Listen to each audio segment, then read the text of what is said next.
Hello, welcome to my channel. In today's video, I'm going to be showing you how I built a playground in Minecraft. And in future videos, I'll show what else is here. So, first off, the ground is black concrete powder because it looks sort of like RAC, R-A-C. It's like rubber tires. It's oftentimes the ground for playgrounds. And of course, the swings. Every playground has swings most of the time. So, the first one I did here was with chains. And I experimented with leads. So you see, I have some bunnies down here, and I used glass panes, and then I shoved one in this corner, and that corner, and that one, and that one, so that they are in a controlled position, as you can see in there. Heal me. So see, I name tagged them Toast because it's an Easter egg, and also so they didn't despawn. Maybe they don't because there's leads, but just to be safe. So I attached leads on them, and then I attached the leads to these fence posts up here. And it looks a little neat, but they're a little thin. Now the next thing is the slide. It may not look like a slide at first. Maybe it resembles a little down here, but uses redstone. Because you see, things don't really slide in Minecraft. You can have sliding, especially with ice like this, but not really at an angle like this. You'd have to use like boats or something, and you'll get in boats for slides.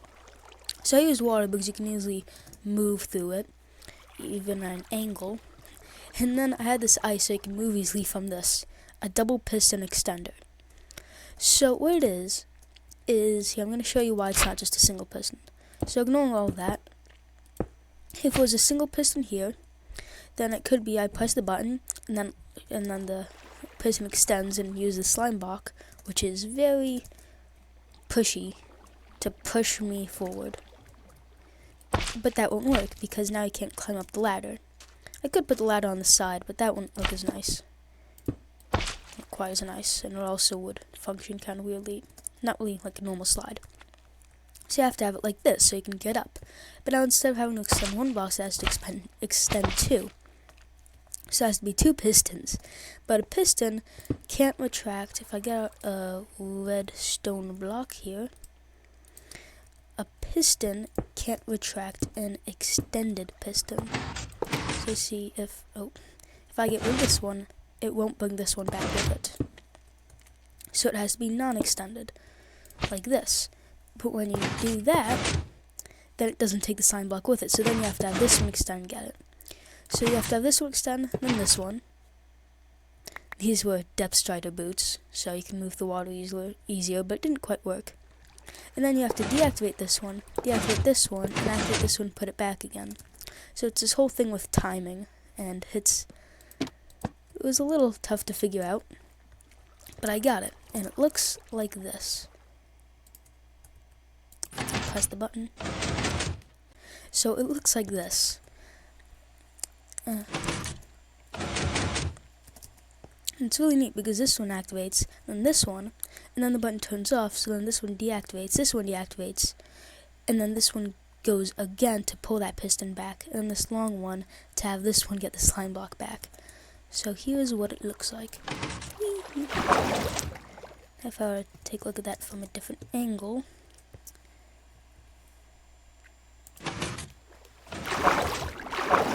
not sure if you could quite catch that. Now over here we have a simple little sand pit with a blue shovel, totally not made out of diamonds, and a bucket which totally has sand in it, which is a little orange and glowy. It's definitely not a bucket of lava. Next and last bit are these towers.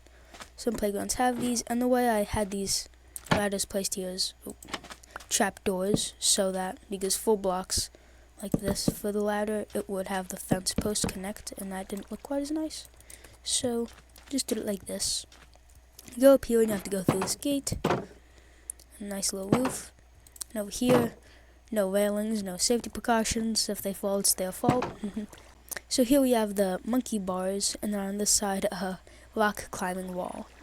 The way I did the rock climbing wall was a little interesting. So first off, I utilized something called an item frame. Now, normal item frames, if I get it out of here, they show themselves like this. But you can use a certain command, so it would be give yourself and then an item frame. But now you have to do some weird things. You have to do entity tag, colon, and then the next brackets, squirrely brackets, you do invisible, colon, 1b. And how you'll give an invisible item frame, so you can't see it, which is really neat. I used it to make mushrooms on that tree, and you can even put beetroot seeds in it to make it sort of look like rocks on a rock climbing wall. So what I did here is I utilized the fact that a honey block is about one actually, pixel smaller than it is on each side. So you see right here, there's like this inner cube and then there's this outer layer. This outer layer is just for show.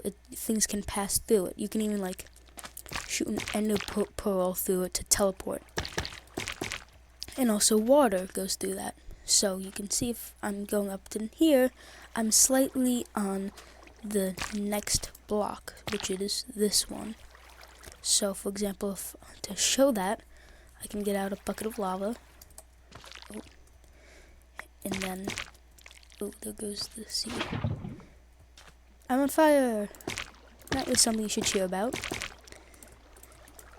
But basically you can float up the water. And like that, so it's a rock climbing wall. And the reason why it isn't flowing up the other side is these glass panes. And now the monkey bars. I used glass, but you can use a barrier block if you're building this in creative, so it's completely invisible, but you can still walk on it. And up here I used the new mangrove trap door, which has a hole in it, so it looks kind of like a hoop hanging on the mangrove fences to match the wood type. You can jump across, and oh, I totally did not fly. So you can bounce across there. Whee! And that is the monkey bars. And also the entire playground. Thanks for watching. Have a good day. Bye!